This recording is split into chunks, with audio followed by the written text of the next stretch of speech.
You ask Tiger to solve. This deals with linear equations with one unknown. The final result is x equals 3. Let's solve it step by step. Simplify the expression. Expand the parentheses.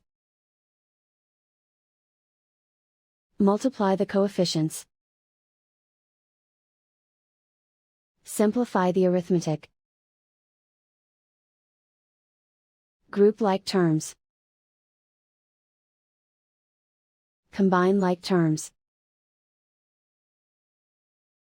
Group all constants on the right side of the equation. Add 10 to both sides. Simplify the arithmetic.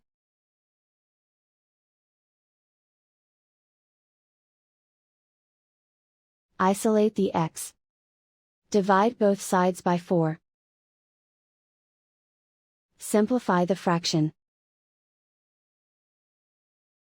Find the greatest common factor of the numerator and denominator.